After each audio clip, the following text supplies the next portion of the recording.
तो नमस्कार दोस्तों, स्वागत है मगन ट्यूटोरियल्स में। उम्मीद करता हूं सब लोग स्वस्थ होंगे, व्यस्त होंगे, ज़बरदस्त होंगे।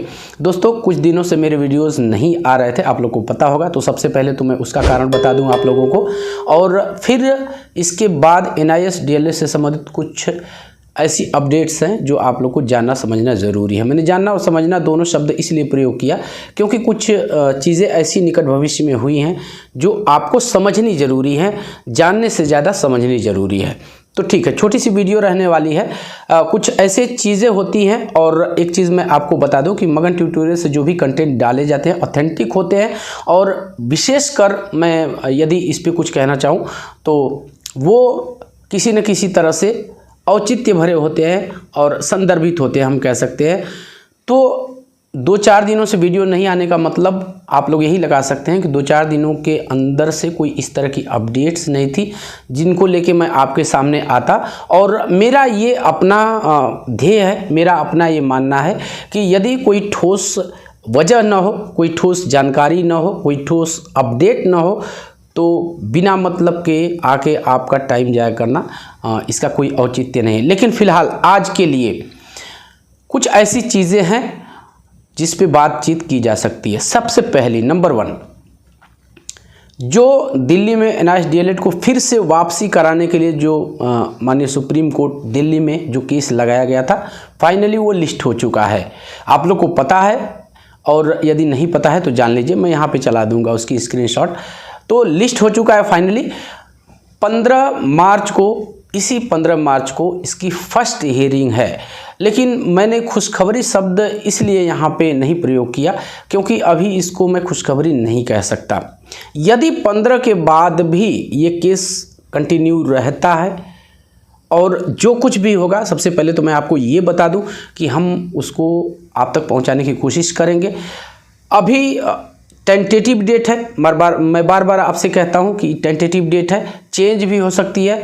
कॉज लिस्ट में यदि एक दिन पहले कॉज लिस्ट में सारी चीज़ें मेंशन हो जाती है तो वहीं पे कोर्ट नंबर भी रहेगा, वो सारी डिटेल मैं आपको जल्दी ही दे दूंगा।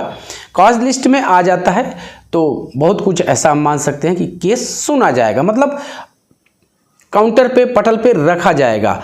लेकिन खुशखबरी शब्द इसलिए मैंने प्रयोग नहीं किया क्योंकि देखते हैं, देखने वाली बात है। और मैंने आपसे पहले कहा भी था कि थोड़ा सा देखने वाली बात होगी कि इस पे कोर्ट का क्या रुख रहता है।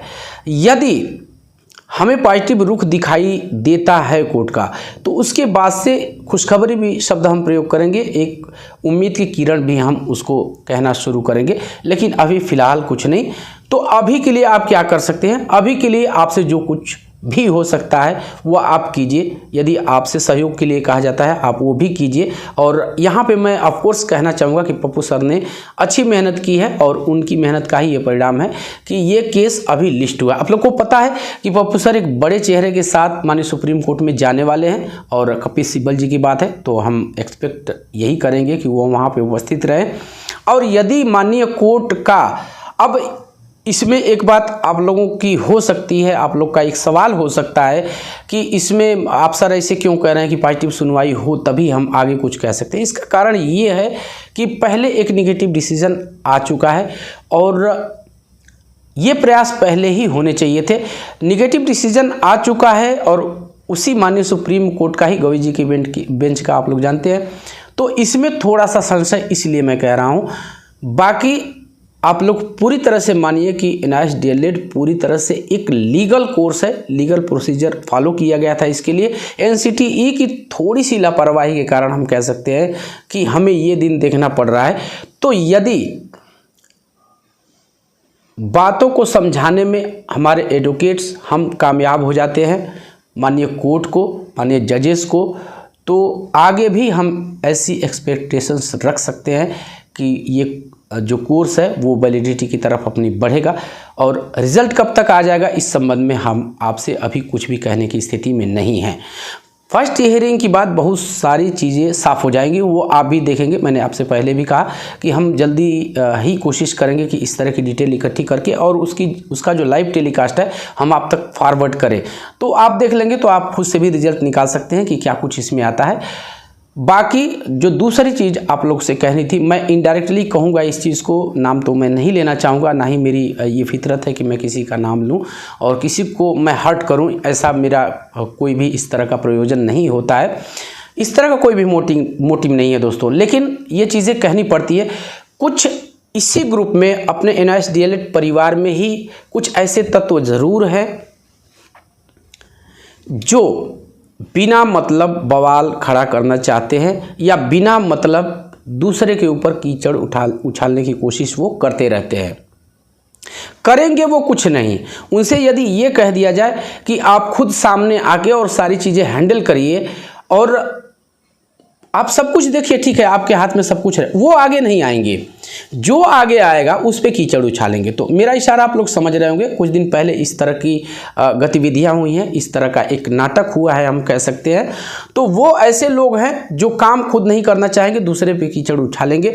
जो काम कर रहा है, जो फील्ड में काम कर रहा है, यदि वो किसी चीज़ को लेके, किसी बिंदु के लेके इस तरह की चीज़ें करता है तो वो बात समझ में आती है। जो फील्ड में नहीं है, जो अपने घरों में आराम से खा रहा है, पी रहा है, सो रहा है, वो यदि किसी पे कीचड़ उछालता भी है तो उस पे आप लोगों को ध्यान नहीं देना है।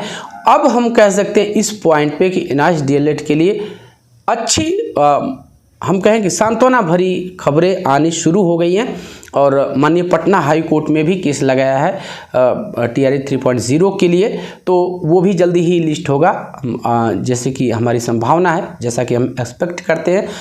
तो दोनों जगहों से माननीय सुप्रीम कोर्ट में लिस्ट हो चुका है, हालांकि टेंटेटिव है, लेकिन फिर भी हम ऐसी उम्मीद कर रहे हैं कि केस इस दिन 15 मार्च को सुना जाएगा और पटना हाई कोर्ट में भी इस तरह का जल्दी ही केस लिस्ट होगा। इसके संबंध में भी आप लोग को जल्दी ही खबर मिलेगी।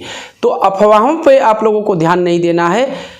बाकी सारी चीज़ें, मैं नंदन सिंह बोहरा सर का नाम लूँगा, वो भी दिल्ली हाई कोर्ट में जो उन्होंने NCT के खिलाफ केस किया हुआ है गजट पब्लिकेशन के लिए, तो उन्होंने बाकायदा आके इस चैनल पे लाइव कहा था कि अब उन चीज़ों को मैं आगे बढ़ाने की कोशिश कर रहा हूँ और जल्दी ही वहाँ से भी कोई न कोई आपको गुड न्यूज़ मिल सकती है। हालांकि मैंने आमंत्रित किया है बोरा सर को और उन्होंने आश्वासन भी दिया है कि जैसे ही उनको फुर्सत मिलती है, जैसे ही वो फ्री होते हैं तो चैनल पे आके सारी चीज़ें स्पष्ट करेंगे।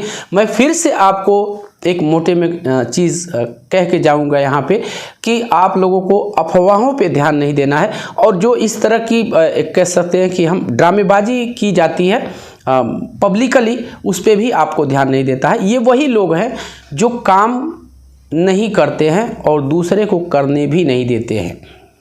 तो मेरा इशारा आप लोग समझ रहे होंगे। कुछ NIST DLED से संबंधित और भी चीज़ें वायरल की जा रही है जब हमारा कोर्स ही इनवैलिड है। यदि कोई बच्चा जम्मू से देख रहा हो, कश्मीर से देख रहा तो उसके रिगार्डिंग ये था। ये न्यूज़ मेरे पास बहुत पहले आई थी, लेकिन मैं आपसे साफ साफ कहता हूँ कि ये फेक है और इसके रिगार्डिंग जल्दी ही 1 से 2 दिनों में मैं आपको एक वीडियो दूंगा और वहाँ से सारी चीज़ें आपको स्पष्ट हो जाएंगी। लेकिन उस खबर पर आप लोगों को ध्यान नहीं देना है।